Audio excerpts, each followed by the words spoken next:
Welcome to America's Commercial Real Estate Show, your source for market intel, forecasts, and strategies. Hello, I'm Michael Bull. Thank you for being with us. Today's show is brought to you by ShareFile. It's built for real estate professionals, and it offers secure digital solutions to simplify workflows and improve collaboration. Check it out. Learn more at sharefile.com. Well, we have a great show for you today. You know, the 1031 exchange has been around for over 100 years, but it seems like every 4 years, or maybe more often, it seems to me, that it seems to be on the chopping block. Well, what has the 1031 exchange done for neighborhoods, for jobs, for farmers, for individual investors? What would repealing it or limiting it do to the economy? What would it do to jobs? What would it do to real estate? I have a feeling it could be really devastating, but for some reason, it seems to always be on the chopping block. Well, let's learn more about this and what we should do about it. Please welcome my guest. It's Dan Wagner, and is Senior Vice President, Government Relations at the Inland Real Estate Group of Companies. Dan, good to see you again. Michael, it is so great to be here in person and live with Michael Bull. Right here in Studio One. In Studio One. Yeah, thank you for being here. Yep. And first of all, Dan, we'll get into the benefits and who the 1031 benefits, so that listeners, if you want, and viewers, you guys can share some of this information out there. But first of all, is it really on the potential chopping block again? Well, it's kind of like for all of us in the commercial real estate world, Groundhog Day. Yes, it is on the chopping block again. It's been a part of our tax code, like you said, for 100 years. And every now and then there would be a move in Congress to say, we need to get some more money for something. So they look at this and they start wanting to get rid of it. And we've, as an industry, we've had really about 3 big attacks, and we've been able to push those off. But we still have some storm clouds coming right now, and we have to be aware of that. That's what we're here today to talk about, so people are aware of what they can do to help. Yeah. So what are the plans of each administration, or what could happen here? What are the politicians thinking they want to do? Sure. Well, getting rid of the 1031 is a bipartisan issue, unfortunately. Under President Trump, when he first won in 2016, he and the House and Senate were all Republican, and their goal was to reduce corporate tax rates. And they did that, but they wanted to eliminate the 1031. That was part of their proposal. And we were able, as an industry, with the Realtors, the Real Estate Roundtable, I came onto this show a couple times. And the big deal is to be able to save it for real property, but they did eliminate it for personal property. And that's where we got the 100% expensing.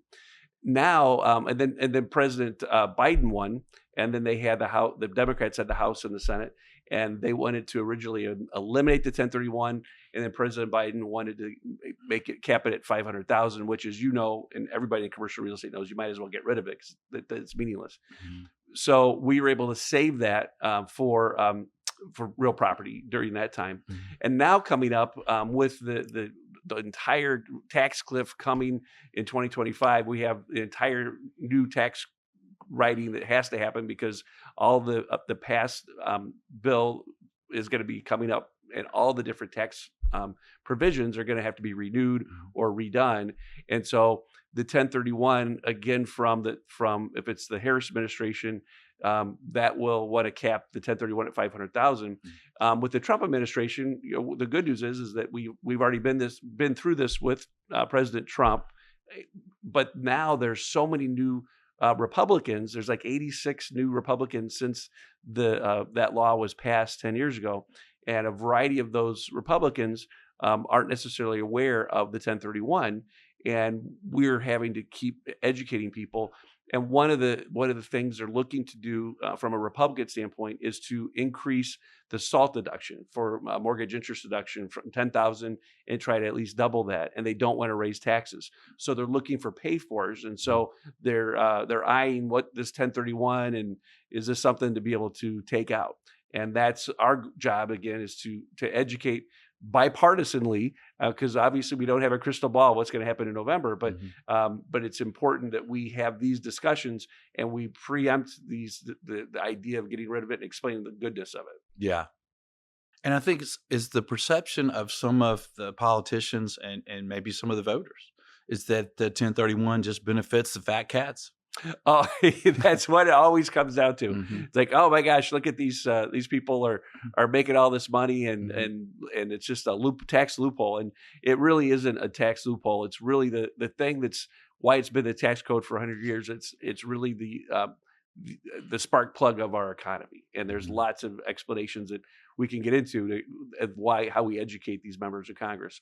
I will tell you one of the things we always have to remember is that the average age of a staff person for a congressperson is about 22 years old, 23 years old. So I've been on Capitol Hill, and I knock on a door. I'm like, I'm here to talk about the 1031. They said 1031. No, it's 11 o'clock. So it's a big deal. No one has a clue what this is. Yeah. So we have to really wake everybody up. Yeah, and there's some studies, right, that suggest the impact that we would be there. Yes, the real estate industry came together, and other groups have come together, and Ling and Petrova have done a great job. There's been a macroeconomic study and a microeconomic study for Ernst & Young to be able to see and analyze all the impacts from a quantitative standpoint of what the 1031 does for the economy. And overall, it raises about $19 billion in local, state, and federal taxes. And if you were to cap the 1031 or eliminate it, that brings about $2 billion to the Treasury. So one of the things we say in Washington is the juice isn't worth the squeeze. Mhm. And clearly you're going to have a net $17 billion loss for taxes up and down the spectrum of government. And when people start realizing that, they're like, that doesn't make sense. And then you go into the explanations of the nitty gritty of how the 1031 impacts at the grassroots. And once people start realizing that, they're like, oh my gosh, we can't get rid of it. Yeah. Well, it's amazing. We're commercial brokers here in the Southeast in Atlanta, and a lot of folks we talk to that maybe have older, dilapidated commercial properties, residential, multifamily. When we say, "Hey, would you like to sell this?" We've got a buyer who would buy it and fix it up and make it better housing and make it a better neighborhood. And they're like, "Well, no, not unless I have something to 1031 exchange into." And I can imagine that if the 1031 was limited to 500,000, that there would be a lot of buildings, a lot of owners that own a lot of these old properties would just let them sit and go, you know what, I'm not paying that kind of Right. tax. And the studies show that owners maintain and buyers renovate. So Mhm. that's what you're just hitting on exactly the pay dirt of the 1031, because Mhm. we have the liquidity in the markets is what it causes people to be able to get out of an old place, and then you have a new one. I could give you an example. In Chicago area where I'm at with the Inland Real Estate Group. We're in Oak Brook. We have a city of Naperville, which is just right outside Chicago, and it's suburban USA. There was an older gentleman that owned a Kmart building that went dark, and weeds were in the parking lot. They had a nail salon and maybe a tattoo parlor or whatever it was. And the mayor was a friend, and he's like, we're going to condemn this guy because we got to get rid of this eyesore. And we said, wait a second, Mayor, you don't need to condemn it. What you can do is talk to the gentleman and talk about the 1031, and he can sell it 1031 into an apartment complex. And by gosh, that's what they did. And then what happened? Well, Costco bought it from the guy, and Costco came and they ripped down the entire building. The old Kmart got ripped down. So then they built the new Costco, and then all the jobs. So when you start adding up, and this is what the economists do, they add up all the detailed jobs that get created from all of that. And you can see from the sales tax revenue of the paint that's bought to paint the walls of Costco to, I mean, just absolutely everything to what you put into a building. And it's overwhelming to see how that is. And then we research how much the 1031 means to a local community. It's hundreds of millions of dollars worth of transactions that happen. It's kind of like almost like breathing. You stop breathing and you realize I need to breathe. The 1031 is that way for all of our economies, because if you don't have it, everything comes to a standstill. Because if you're able to defer your taxes, then that's one of the important things we explain to people is that this is like, because it's hard to explain it to just someone that's not in real estate. And so we explain it as that this is the 401k of real estate. You're able to defer your taxes as you grow your portfolio, and then eventually when you cash out is when you pay the taxes. And over 80% of people that do 1031s end up paying tax on their transactions. There's a certain percentage that don't. If you continue to swap and do this until you die, your heirs get it with a stepped up in basis. And that's where people need to know that doesn't happen as much as you would think. It's 80% of the transactions actually end with a taxable event for the government to get their money. Yeah, that's a good point. And back to those transactions, the renovation, it creates jobs, it creates spending, and it improves the markets and areas. And everyone's concerned about affordable housing, Dan. And so it's not just the fat cats, right? It's sometimes the 2, 3, 4 unit buildings, the residential homes. So could it impact the rental market? Oh my gosh. Well, you see with what's happened after COVID, you have all these different office buildings that people are looking at. How do we repurpose them? You have the different markets that are the A areas. You have these malls that have to be repurposed. And the best tool, it's really an economic development tool, is a 1031 like-kind exchange, because you can defer. For example, out of $1 million, $300,000 is utilized for the taxes. So if you're able to put all $1 million into an investment, that's how you get the money. That's where the government is your partner in a sense, but is a silent partner, and it works. And many times the government is your silent partner, and sometimes they reach into your pocket too much. But this is actually a time when it's really good, so it's a positive thing. Yeah. Also, it could impact farmers, right? 100%. Farmers are dirt rich and cash poor. And farmers utilize a 1031 all the time, because what they do is they have 10 acres over here, 5 acres over there, and they're able to buy land next to them, and the other farmer won't sell unless they can 1031. And so they do that to shore up their properties, to have a better ability to logistically manage their holdings. And the other aspect of the group that helps save the 1031 is the conservation world, because conservation, so many forest preserves and other natural attractions that people go to in their communities, a lot of times have been farms, and those farms would never have sold if it wasn't for the 1031. And that's what creates a lot of the wetland buffers, conservation easements. And so the conservation people absolutely love the 1031, because they know that this is how you're able to preserve open space. I'm on the Conservation Foundation board in our area, and one of our key missions is to preserve open space and clean rivers and streams. And all of that is related to land, because if you're able to get wetlands to be have plantings that can clean the water as the water goes off the roadways, it filters through these plants and naturally gets cleaned that way. So there's a lot of aspects of why the 1031 is there to help people. Dan, who are some of the groups that are getting together and have in the past to try to educate voters and government officials on the benefits of the 1031 and the detriments of adjusting?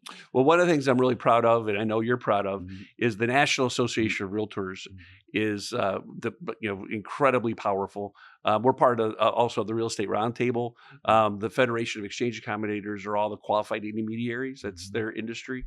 And what I say is it's kind of like the bacon and egg breakfast. The chicken is involved, but the pig is really dedicated. So the Federation of Exchange Accommodators, the qualified intermediaries, would absolutely lose their jobs if this went away. So they are very much on this and part of it. But I wanted to highlight. So I'm wearing my RPAC pin. So I'm a Presidential Circle Golden R for the Realtors, and the Realtors have just such an incredible network and the gold standard of how to make advocacy work. And so every member of Congress has a realtor attached to them. And that realtor usually is someone whose boots on the ground. Well, it is someone whose boots on the ground, but they also are personal friends, or they know this person and they're a trusted advisor. And what's so unusual in Washington is having bipartisan groups. And so the realtors are bipartisan. You have very far right people, you have very far left, you have people in the middle, but we all come together and lock arms for private property rights. And the 1031 has benefited greatly from that. And so the realtors are a big deal for this. The U.S. Chamber of Commerce, all the different National Apartment Association, multifamily housing. All these different organizations are a part of it. And I'm proud to say that, Inland, that we're a part of that. And we're the only company really involved with this huge coalition. And we're honored to be able to do that. Yeah. Well, that's a lot of groups that kind of understand the value to the economy, right? And to Yes. jobs and to Yes. neighborhoods. What are some resources, Dan, that our listeners could access about this? Well, one of the resources is if you go to the Federation of Exchange Accommodators, again, the qualified intermediaries. If you've ever done a 1031, you know that you're going to get a good QI. You in commercial real estate, I'm sure you're friends with some good QIs, Mhm. and you want to make sure to go to their website. So it's 1031.org. I mean, it is Mhm. going to be able to help Mhm. everybody be able to find all the information, all those different studies. When you're tired, you can't sleep at night, just go out of that and start reading the macro and microeconomic studies. It's always fun to read, but it's important too as well. But I was going to say the other interesting aspect of the 1031 and how we educate people. With the different groups, I forgot to mention two other areas. One of them is the private unions. So the IBEW in DuPage County, we met with them and said, hey, can you help us with the 1031? And they said, well, how does it impact unions? And we explained, well, what are the areas that are important for the union? And one of them, most important, is sacrosanct, is taking care of their retirees. Mhm. And this union particularly had $50 million invested in REITs, and they said if you can show us that REITs are negatively impacted from the 1031 being capped or gone away, then we're with you. And so we inland we hired uh, this Baker McKenzie. They did a study. We showed this to the business manager, and clearly the 1031 impacts REITs where the value of your stock portfolio would go down if the 1031 was eliminated, and that was really beneficial. Now, at a national level, the IBW wasn't against it because of politics, but at the grassroots level, the folks that are running the shows, the word got around that this it does impact the retirees. So we were able to that was a positive thing. You didn't have them at jobs. Yeah, exactly. Right. So that was a good thing. That was a good thing. The other interesting thing is we were talking to Congressman Danny Davis, who's just he sounds like the voice of God. He's got the best voice in the world. This baritone bass, wonderful guy. We were highlighting to him that the 1031 helps in underserved areas. Mhm. And in his area, he represents Bronzeville. And so Bronzeville is an area in Chicago where there was some tenement housing that was torn down and it just sat vacant for years, and they had a food desert. And there was no place to go grocery shopping. Well, Mhm. somebody came in and started developing it. And then a huge company from New York came in 1031 and brought in millions and millions of dollars into this very downtrodden area. And this area that didn't have a grocery store now had a great grocery store. And we were able, while we were talking to the congressman, he said, wait a second, you mean I shop at that Mariano's? It's a 1031? It's like, yep. And that just, it was really a bell ringing for him. Like, wow, I didn't realize that. It's not just for just rich people. I mean, it helps all these different areas. And another thing that's important to know, Bill Brown, he's the past president of the National Association of Realtors. He's African American, and he's a very successful business owner in California. And he takes the 1031 is part and parcel of his business. He buys undervalued, underserved, dilapidated apartment complexes, and then he 1031s them, and he's able to use that 1031 money to renovate. And that's how you can upgrade a lot of really bad housing stock and really makes the community feel better. You increase the value, and all along it's amazing that the more and more you go through this research, the more you see that, my gosh, this is so important. The juice isn't worth the squeeze to get rid of the 1031. Yeah. Also, it seems like the timing would be terrible with real estate just trying to get over the shock of interest rates rising so fast to really more historic rates in my mind. But still, it's been hard. And your experience as a commercial real estate guy, tell me about the interest rates and how's that impacted you. Yeah. Well, yeah. And you can imagine if you add a hit to the 1031 exchange, values would be depressed, tax bases of properties would go down. Yes. Municipalities would really pay. I think neighborhoods would really get hurt. And I know a lot of the folks that we talked to about selling without the 1031 just would not sell. And so you got the drop in jobs, you got the drops in the renovation and the tax values of these properties. It seems devastating. Well, Dan, are there some sources out there that the listeners could go to that make it easy for them to tell their politicians, hey, here's the information why you want to keep the 1031? Well, that's a great question, because when I ask everybody in a room, I'll say, okay, everybody raise your hand if you know your congressman. Like one person will raise their hand. It's like, you have to go make a relationship with your member of Congress. And then they might say, well, they're the opposite party of me. I don't care. You have to go and make a relationship, because my experience, if you're a Democrat, you can still talk to your Republican congressman and vice versa. And what you need to do is to be able to have that. The staff especially needs to have that trusted source to go to. And so it's important that you go and you meet your congressman. If you can't meet your congressman, you meet their staff person. And I can't overemphasize why you need to do that, because there's so many bills that happen in Washington all the time. You're dealing with foreign relations, and clearly the world is getting pretty crazy. So you have to be able to have them to say, gosh, this tax issue just came up. I need to call Michael, because I remember he knows about tax. He knows about this real estate stuff. So that's a big deal. But the Federation of Exchange Accommodators website is going to be the best to go to. But we need everybody to be able to, when that call to action comes out by the National Association of Realtors, you need to respond to that and make sure to press the button and do it. But I want to highlight, you have a responsibility in our industry, everybody that's listening to us, to take care of your bread and butter. I mean, you're proud of what you've done over your career, Michael, the people that you have helped with their personal wealth.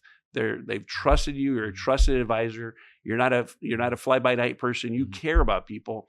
You need to care about your industry that way too. And it could, with a flip of a pen, it could all be screwed up because somebody. And it's not that a politician is evil. They're well-meaning, but they might not have the background of. They clearly wouldn't have the background of someone with your ability and your knowledge of this industry. It behooves every one of us to get engaged and get involved. It would seem that these studies that are out that show the juice is not worth the squeeze and how it would really hurt the economy, tax base, and everything else.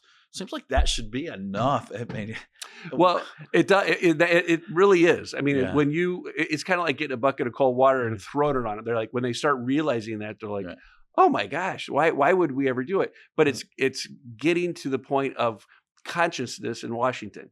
And again, all the different points that are out there, the 1031 is way down here. I mean, it's just, and what we have to do as an industry is we have to keep talking about it and resurfacing it and bringing it to the top so that it doesn't sink down to the bottom again. So that's why I love coming on your show, because my gosh, how many people listen to you? You have such a big audience. You've grown. I mean, you remember when you started this thing? Oh my gosh. It has grown. And thank you to the listeners and viewers for watching, listening. He's a rock star. He's a rock star. Oh, I wish. A legend in my own mind, maybe.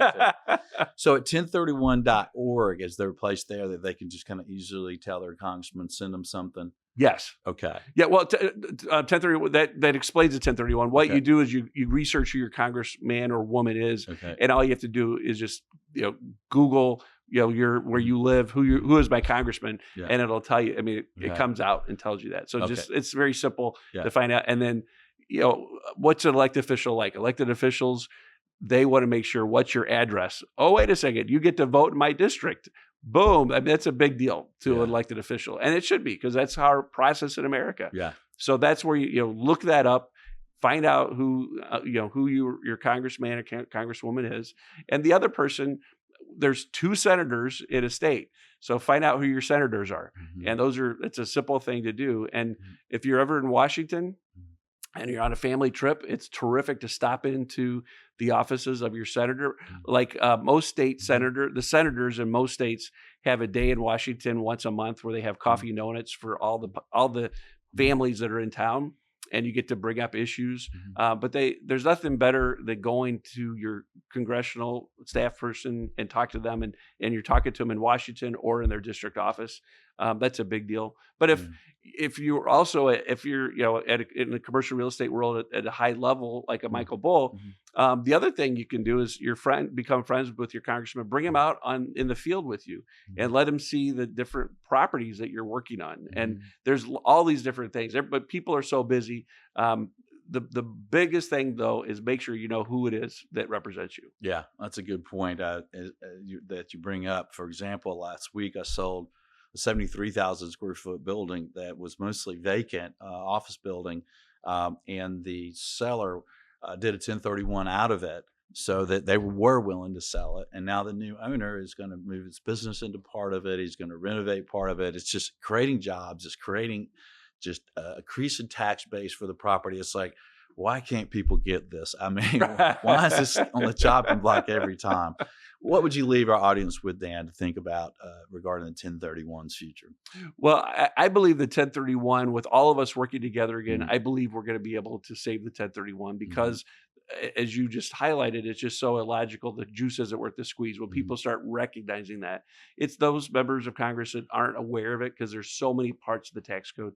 I believe the 1031, with all of us working together, that we are going to be able to do it. Remember, the Kipling talked about the power of the wolf is the pack, and the power of the pack is the wolf. And we have to all work together as a team to be able to save different aspects of our industry. And the 1031 is really a huge part of our commercial industry, and we have to work together.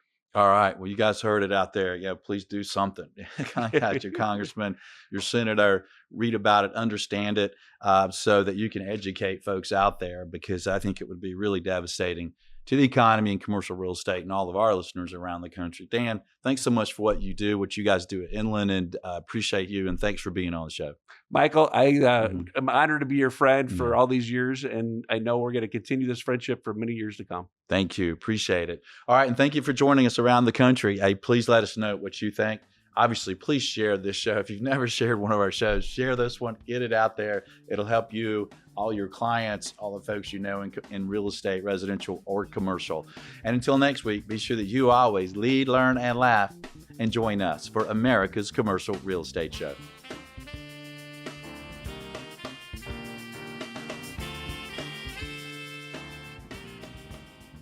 America's Commercial Real Estate Show is brought to you by CCIM C5 Summit. Will be at the Hard Rock Hotel in Hollywood, Florida, September 17th to 19th. Visit c5summit.realestate. By ShareFile.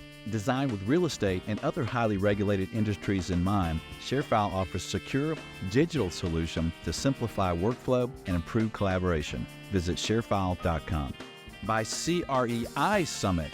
This will be in Atlanta, Georgia, September 11th to the 13th, right here in Atlanta, Georgia, where we're headquartered.